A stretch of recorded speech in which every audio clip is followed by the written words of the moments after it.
good afternoon. So excited to have with us today several men from the Kaua'i area who are all part of the Fatherhood Council. We're starting something new. It's called Father's Circle. And today we have an opportunity to talk about trust, particularly trust in our dads. I have with us today three men. We have Tom Lindsay, we have Charles Warfuck, we have Scott Johnson. Each of these great men will have a chance to talk about these issues today. For example, I believe with yourself, Mr. Lindsay, that you have 14 plus children that you have raised. Yes, I do. And I believe with yourself, Mr. Charles, that you have a great career budding in the area as a coach. Yes.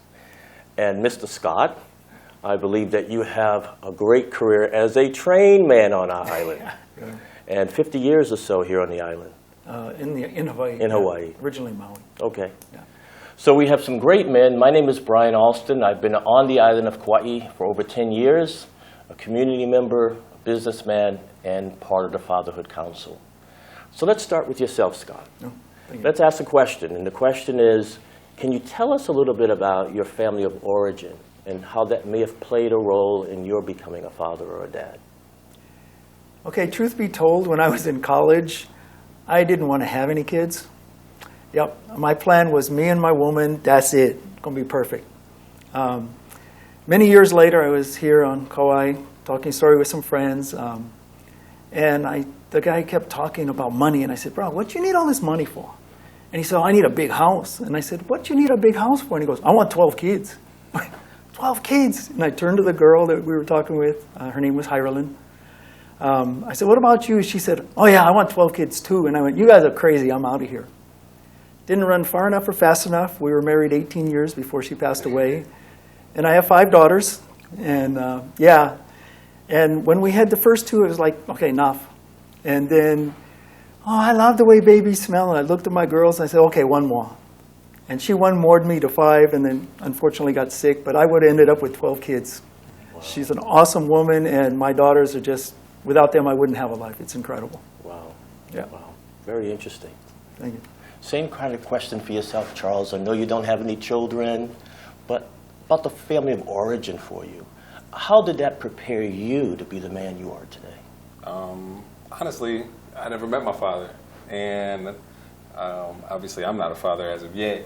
So it led me to a more tumultuous road, a road to where I didn't know myself or my background, quite honestly, to where I had to depend on other people in order to kind of give me that male figure in my life, whether it be coaches, bosses, uncles, cousins, and also look out into the streets and see what's going on around me. So it gave me, I went down a path of kind of a touch and go area to where I never had anybody to actually show me the road, but I ended up navigating my way to success by the grace of the Creator. Wow, excellent story, excellent. Mr. Tom, Yes. can you tell us about your origin, that family unit, and how it impacts you? Well, my dad was one of 11 to start off with. So, you know, through the generations, there were big families. So I had a lot of cousins, and that was one of the reasons why I wanted a lot of children. So they would have playmates, right? My dad, he passed on early. He had a hard time. But I had a lot of cousins and uncles that would tell me stories. And there were good times and there were bad times, so I try to pick up just the good stuff, you know. It was hard, but I knew that if I focused on the bad stuff, I would go down the wrong road. Just something told me that. So I met my wife, and you know, I've dated a lot before, but something about this woman that I met that I said, this is the lady that's going to give me the grandchildren. And here we are 35 years later, and we're still going. We got 10 grandchildren. That's just with the 3 oldest ones. Wow. So there's 11 more to come. Wow. Yeah. That's an incredible story. Incredible. Yeah. I know for me, I grew up also without my dad present. And I had the chance to look around and meet men who were coaches, who were at my church, who were in my community, and really to choose to follow and choose not to follow certain ones. But the other pivotal people in my life growing up were siblings. Were there any siblings in your life growing up, Charles? Nah, I was the oldest boy, and my brother was diagnosed with cancer at 4 years old. So I was the one that had to be like the male figure in the household. So therefore, it's kind of like the blind leading the blind in that manner as well. You know what I mean? I really don't know, like I said, who I am, what a male figure is supposed to be. I was kind of soft as a kid, you know what I mean? My mom got me into sports when I was like 10 years old, and I started playing football. But yeah, no siblings, just my little brother and I, and trying to make sure that I protect him as much as possible with the awareness and consciousness that I had. Wow, that's a lot on your shoulders.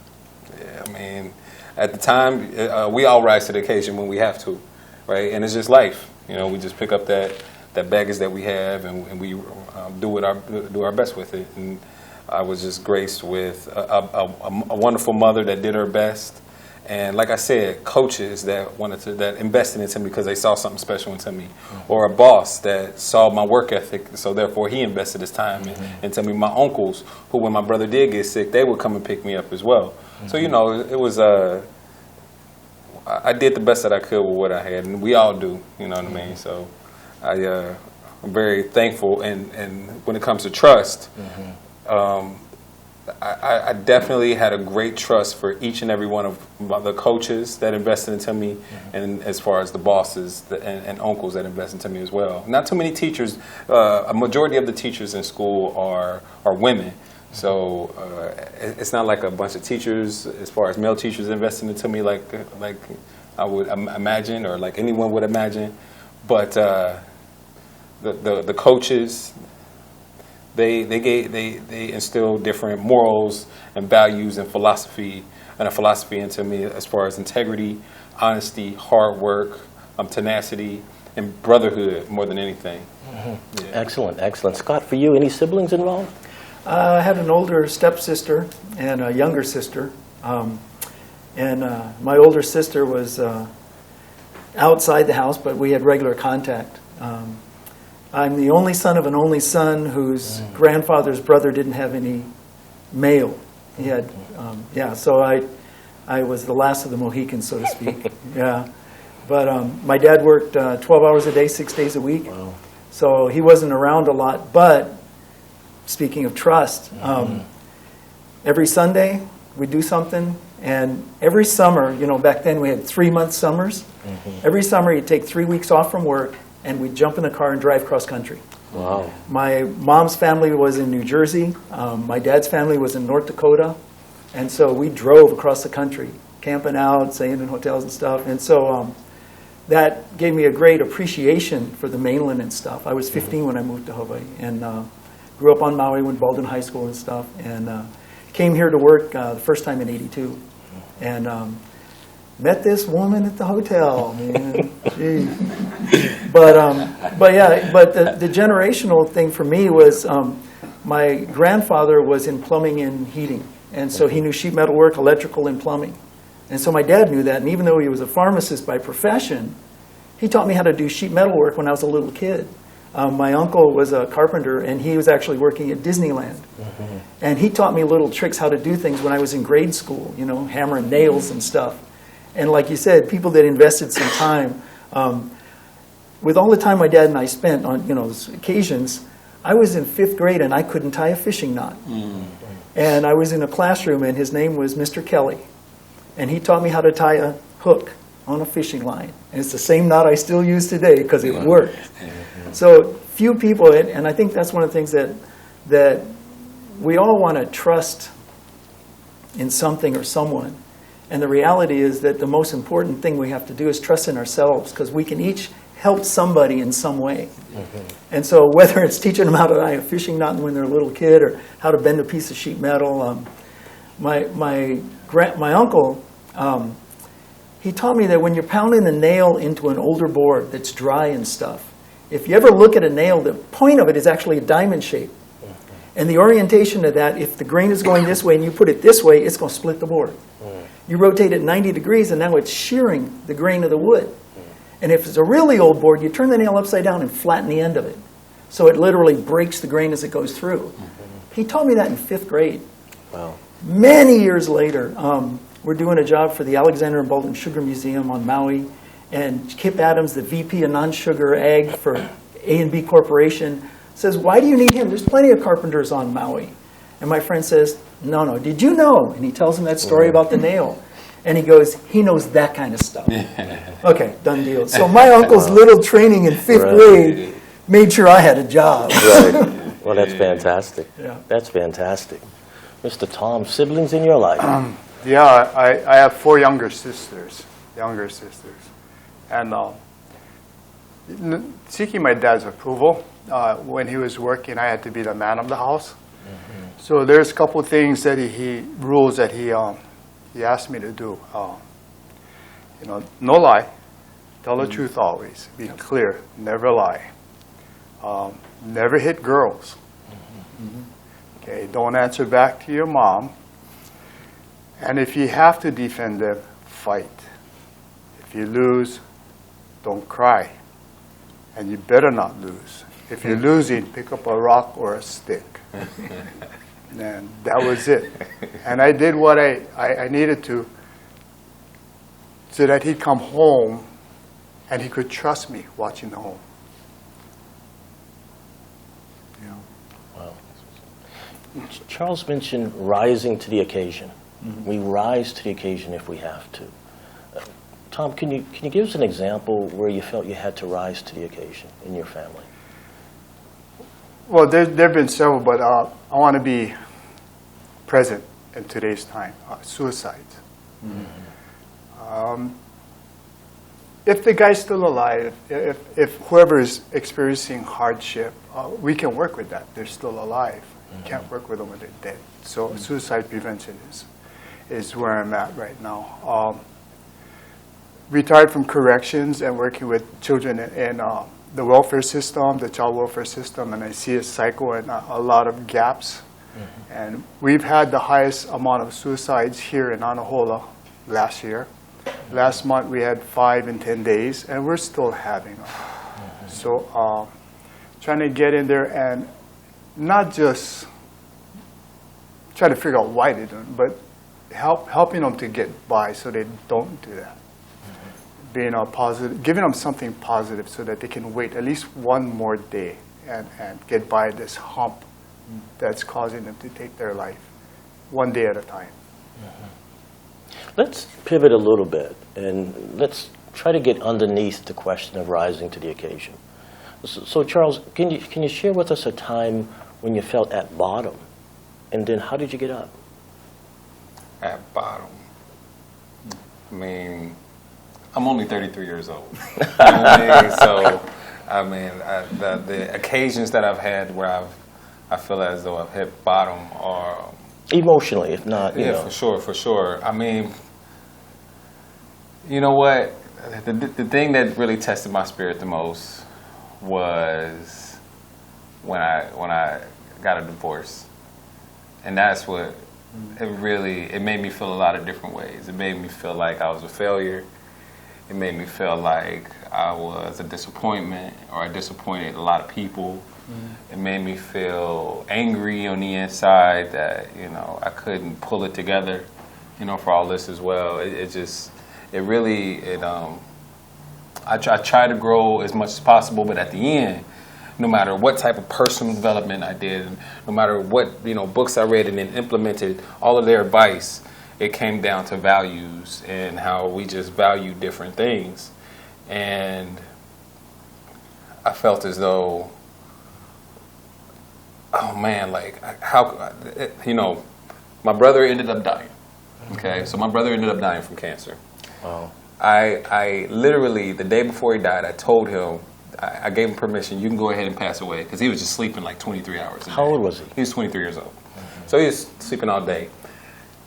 I told him, I had a conversation with him and told him, you can go ahead and pass away. And then the next day he died. that conversation was easier than asking my ex-wife for a divorce, because I knew, like, I made this vow to this woman and I promised that I would be with her forever. And that's when I felt lowest. It's like, man, how can I let her down? How can I let myself down? How can I let my family down? And a lot of people didn't agree with my decision, but when it came to the values that we didn't have together, I'd rather be happy than to just be together. And my brother, if anything, taught me that, because life's short, yo. Life is short, and if I can't live life being happy, then there's no reason to live life. So I ended up listening to motivational speakers like a Dr. Eric Thomas, Tony Robbins, Jim Rohn, Les Brown, and built my self-respect and self-esteem and confidence back up to where I knew, and I looked in the mirror and said, what type of man are you? And it was a man that had the internal fortitude and the congruency between myself and the Creator to be like, I'd rather her and I be happy than to just be alive and with one another. Therefore, I went with my principles and with my values and did the toughest thing I ever had to do. So that was probably rock bottom. That was one of the times that was rock bottom for me. Wow, thank you for sharing that. Oh, for sure. Thank you. Scott, how about yourself? Rock bottom, getting up again? When my wife passed away. Wow. Yeah. She, after our youngest daughter was born, Lele, she, shortly after that, she developed a lump. And, they did the biopsies and all that stuff and everything. Oh, don't worry about it. Lactating milk duct, it'll go away. And it didn't. It kept getting worse. And we were going to my grandmother's 90th birthday party in California. And I said, honey, get that taken care of. She goes, no, I don't want to have to be suffering, it's the surgery and, get that lump. They were just going to take it out. And I said, do it. And she goes, no, I'm not going to do it because I don't want to be handicapped while we're with the girls, traveling and everything. And I'm like, and to me, that dynamic was like, well, maybe if we would have got it out sooner.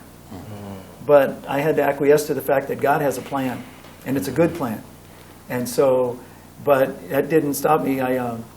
The day I found out that my wife was terminal and it was all going to end, I walked outside the hospital and stopped and said, okay, Lord, I want to see the good that's going to come out of this. You promised all things work together for good. I want to see the good. Yeah.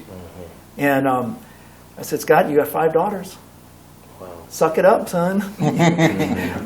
My whole life was built around my wife. She was an incredible woman, like I said. And the dynamic, because Hawaiian family, right? And so it's like she goes, okay, look, whenever you get trouble, pilikia, with the ohana, just let me take care of it, okay? Because she was shogun. She was middle girl. And older, younger sisters, brothers, Tutu and Papa, both, if Hira says something, they're not going to argue. Because my wife, once she said something, she had thought it through. It was black and white.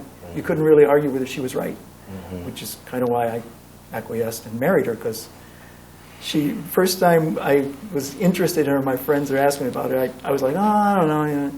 And the bottom line was, she said, look, I'm not going to get involved with anybody for at least 2 years. I just bought a house, and until that's all remodeled and taken care of. So 2 years later, I married her. Wow. She had a house, she was good looking, and she could put up with me. Okay? So you take that away, and now I've got 5 daughters. My baby girl was 8, 12, 14, 15, and my oldest had just graduated. And my in-laws, they knew that I couldn't do anything because I never did anything. All Scotty does is work.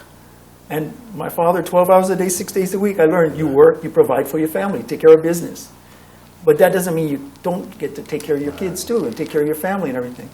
So when there was a little tiff there, everybody said, well, Scotty, we know you can't do anything, so we're going to take over. I said, no, that's not going to happen. And my daughter, my oldest girl, they said, look, Scotty, you've never done anything, you never Hira did everything. And my daughter stopped and she goes, I don't know who you're talking about. You're not talking about my dad. Because my oldest girl was in the meetings with mommy and daddy when we talk about stuff and discuss things and everything. So Mohala knew who was really the boss. I let my wife take care of everything because smarter. So, more argue. Yeah, right. Yeah. So You know, and even to this day, when people say, well, women will tell me, you're so agreeable, and I pull out the picture and I go, survival. Being trustworthy is being dependable. And in my depression at that time, I had a couple of friends, and one of my friends said, Scotty, look, the people that really know you know two things about you. Number one is if you say you're going to do it, you're going to do it. And number two is you're probably going to be late, because I'm always trying to do one more thing than I have time to do. And so that dynamic of who I really was versus how I was pictured by the family, I literally had to step back and let them see me doing things, let me take care of things. And, you know, the paperwork to get my two daughters into community schools. They went, you know, well, Daddy, you never did anything. I said, wait. You guys are in school, right? Yeah, but you filled out the paperwork late. And I went, yeah, because I was in the hospital with your mommy, you know. And so slowly they all came around, and my daughters, a couple of them call me several times a week, and we're very, very tight.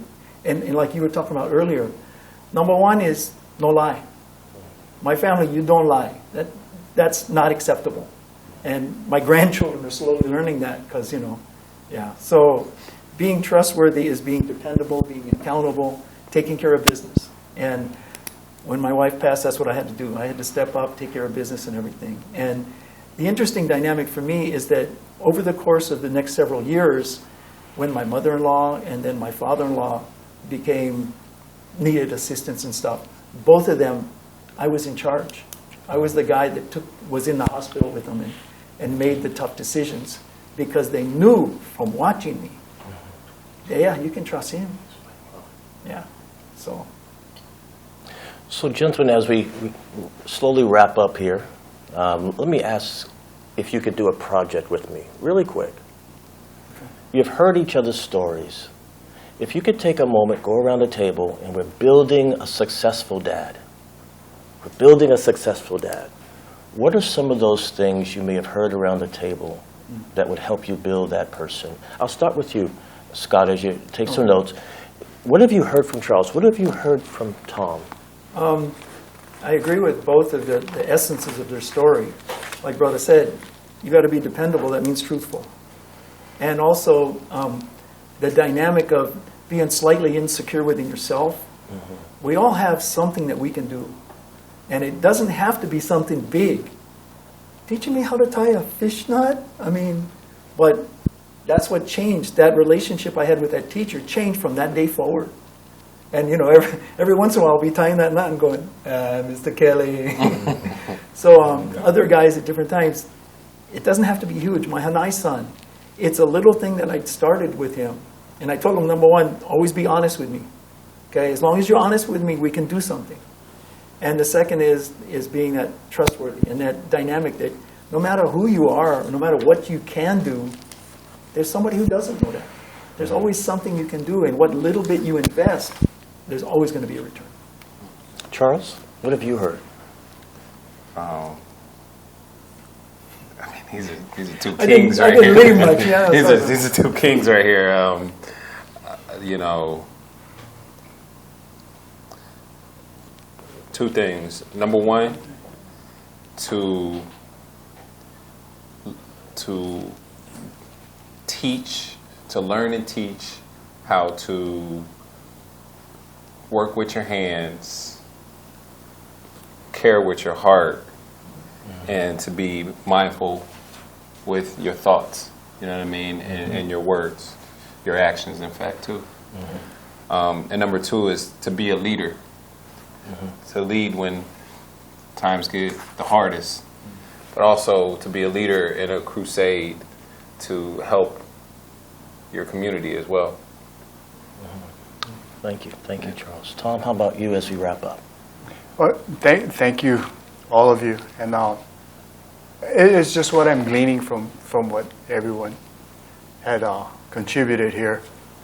Trust is built on saying what you mean, meaning what you say, and being a man of your word. Then you become dependable on what you say. Be honest. The other thing is what Scotty was saying about taking care of the kupuna, the wife. Times get hard. being patient and staying there with them, and not bailing when it get hard,